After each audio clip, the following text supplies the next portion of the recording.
오늘 이 아침에도 하나님의 은혜를 사모하여 기도의 자리에 나아오신 모든 성도님들을 환영하고 축복합니다. 오늘 우리에게 주신 하나님의 말씀은 신약 성경 빌립보서 1장 12절에서 26절까지의 말씀입니다. 형제들아, 내가 당한 일이 도리어 복음 전파의 진전이 된 줄을 너희가 알기를 원하노라. 이러므로 나의 매임이 그리스도 안에서 모든 시위대 안과 그 밖의 모든 사람에게 나타났으니 형제 중 다수가 나의 매임으로 말미암아 주 안에서 신뢰함으로 겁없이 하나님의 말씀을 더욱 담대히 전하게 되었느니라. 어떤 이들은 투기와 분쟁으로, 어떤 이들은 착한 뜻으로 그리스도를 전파하나니 이들은 내가 복음을 변증하기 위하여 세우심을 받은 줄 알고 사랑으로 하나 그들은 나의 매임에 괴로움을 더하게 할 줄로 생각하여 순수하지 못하게 다툼으로 그리스도를 전파하느니라. 그러면 무엇이냐? 거칠애로 하나 참으로 하나 무슨 방도로 하든지 전파되는 것은 그리스도시니 이로써 나는 기뻐하고 또한 기뻐하리라. 이것이 너희의 간구와 예수 그리스도의 성령의 도우심으로 나를 구원에 이르게 할 줄 아는 고로 나의 간절한 기대와 소망을 따라 아무 일에든지 부끄러워하지 아니하고 지금도 전과 같이 온전히 담대하여 살든지 죽든지 내 몸에서 그리스도가 존귀하게 되게 하려 하나니 이는 내게 사는 것이 그리스도니 죽는 것도 유익함이라.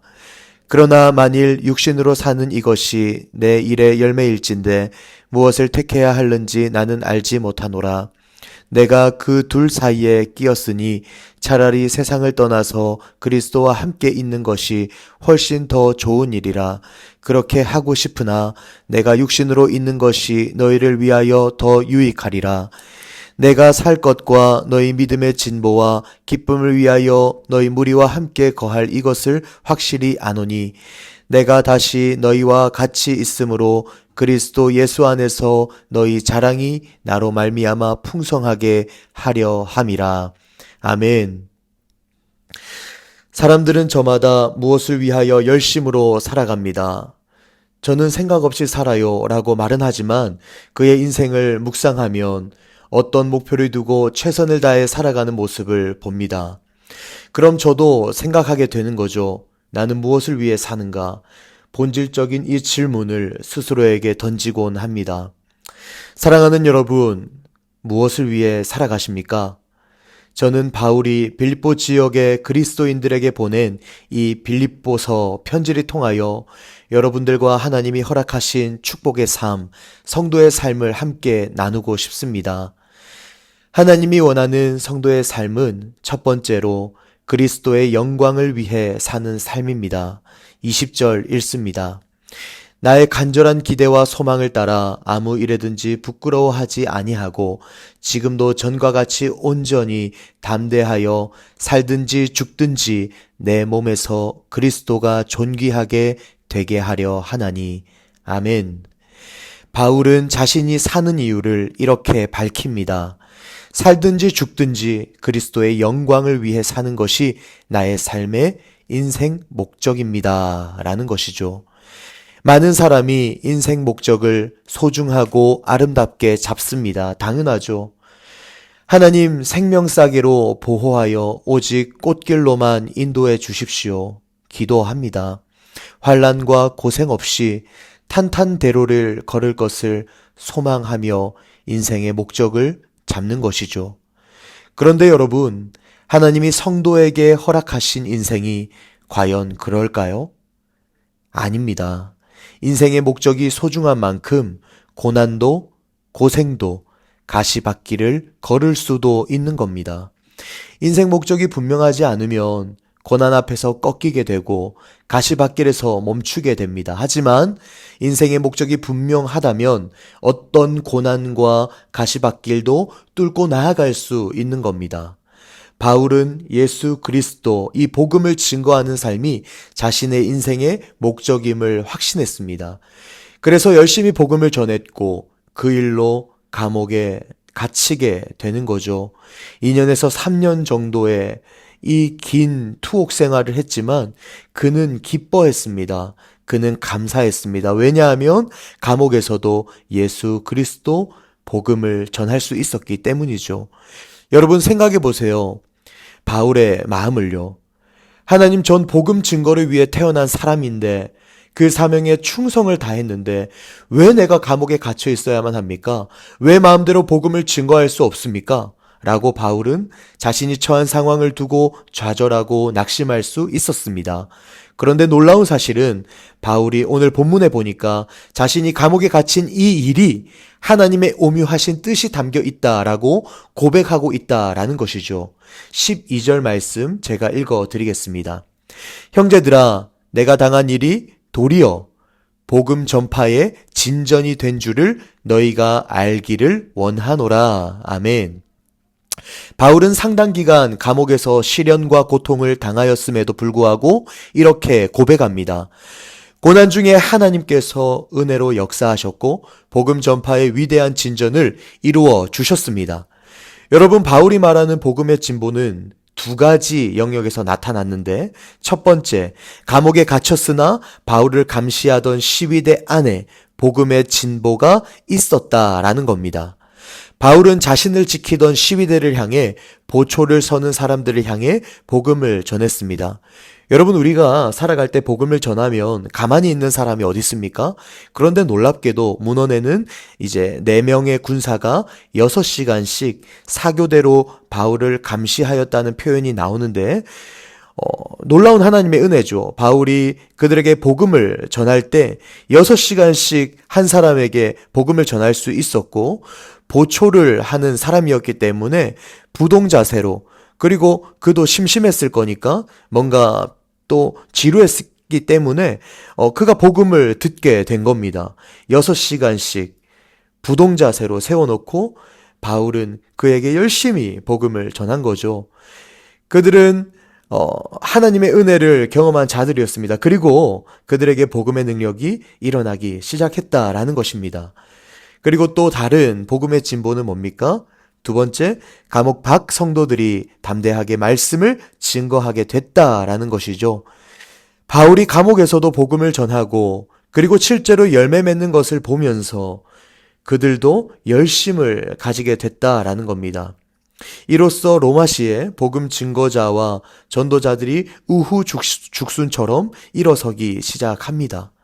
사랑하는 성도 여러분, 살든지 죽든지 내 삶의 목적이 그리스도의 영광이 될 때 바울을 통해 하나님께서 인도하신 복음의 진보, 합력하여 선을 이루시는 하나님의 은혜가 우리 인생에도 동일하게 그리고 충만하게 임하게 될 줄 믿습니다.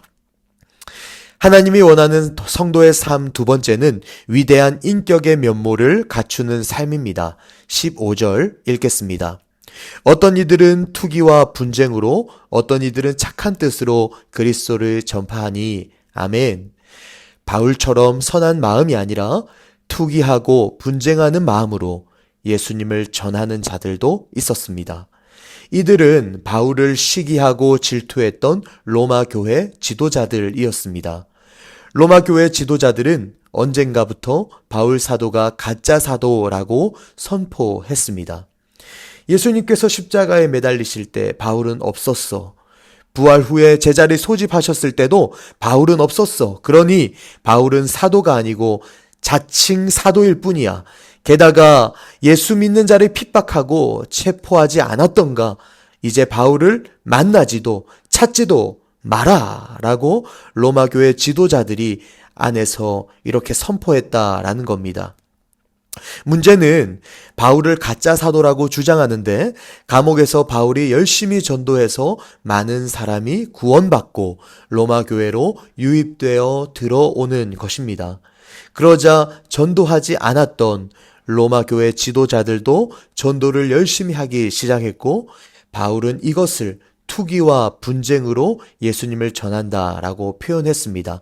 그리고 17절 말씀에 보니까 순수하지 못하게 다툼으로 전도한다라고 표현하고 있어요. 여러분, 예레미야 선지자를 아십니까? 그는 이렇게 이야기합니다. 만물보다 부패한 것이 인간의 마음이라고 하였습니다. 여러분, 우리는 날마다 예수 십자가 앞에 나아가 죄를 고백하고 예수 십자가의 보혈로 죄 씻음을 받지 않으면 살 수 없는 연약한 존재입니다. 하나님의 긍휼과 십자가의 복음이 필요합니다. 예수를 믿어도 날마다 죄를 십자가에 씻으며 주 앞에 은혜를 구하며 나아가는 것이 마땅합니다.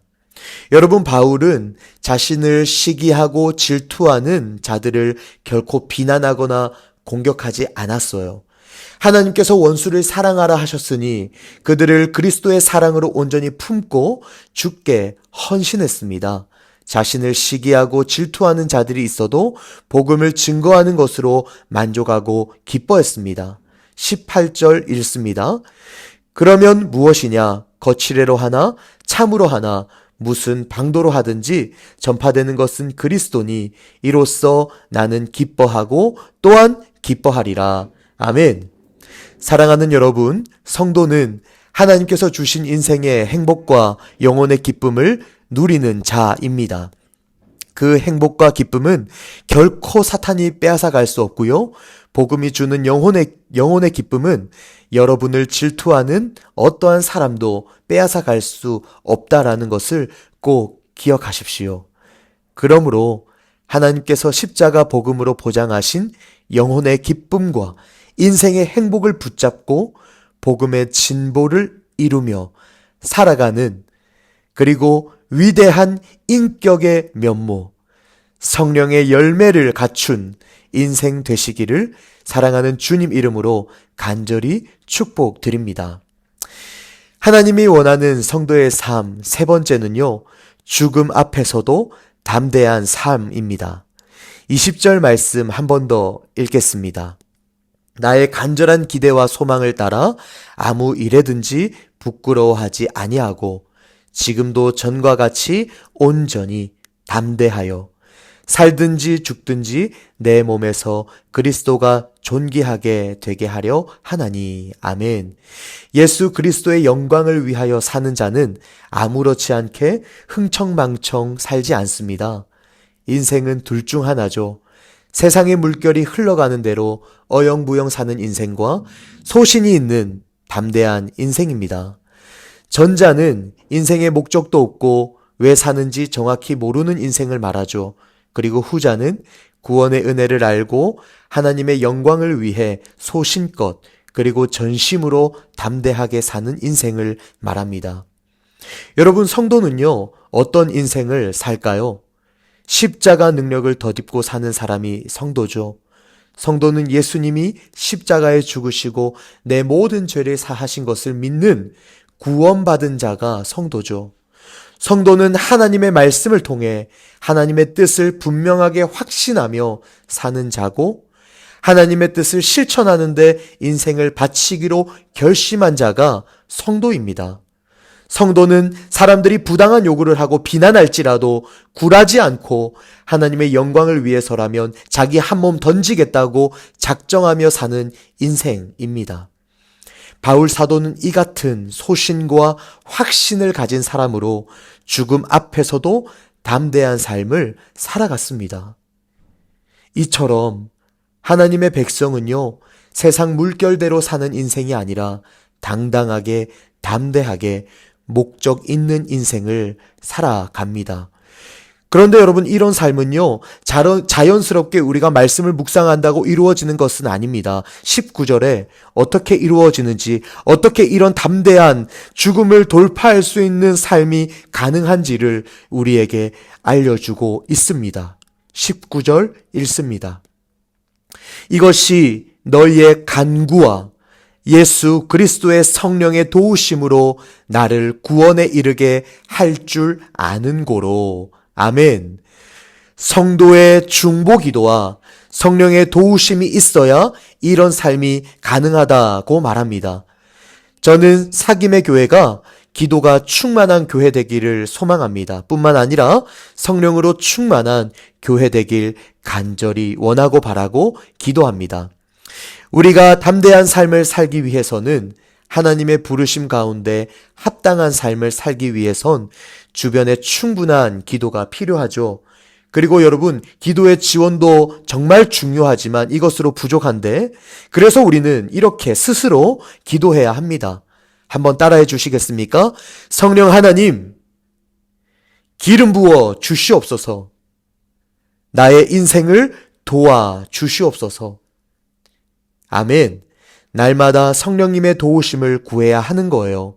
그렇게 당당하고 소신 있는 하나님의 속을 시원케 해드리는 그 삶을 살아가는 성도가 저와 여러분 되기를 간절히 기도합니다. 말씀을 맺겠습니다. 여러분들은 무엇을 위해 살아가십니까? 성도, 하나님이 부르신 성도의 삶을 살고 계십니까? 하나님이 원하는 성도의 삶은요, 분명합니다.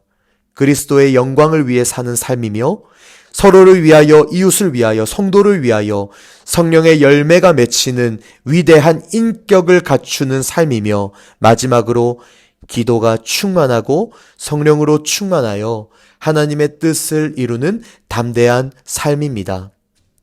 예수 십자가로 구원받은 백성이며 예수 그리스도의 제자이자 위대한 하나님 나라의 백성인 사김의 교회 성도님들이 예수 그리스도의 영광을 위하여 죽고 예수 그리스도의 영광을 위하여 살아가는 복된 인생 되시길 사랑하는 주님 이름으로 간절히 축복드립니다. 오직 그리스도만 드러나는 인생, 잃어버린 영혼에게 복음을 전하는 인생, 구원받은 영혼이 믿음 안에서 자라나도록 돕는 인생 되게 하여 주옵소서. 그리고 우리 개인의 기도 제목을 놓고 우리의 가정과 다음 세대 자녀들, 청년들을 위해 기도해 주십시오. 또한 우리 사김의 교회가 계속해서 하나님이 기뻐하시는 교회로 세워질 수 있도록 기도해 주시기 바랍니다. 마지막으로 나라와 민족과 온 열방에 하나님 나라가 세워지기를 한 마음과 한 뜻으로 기도하며 나아가시겠습니다. 함께 기도하시겠습니다.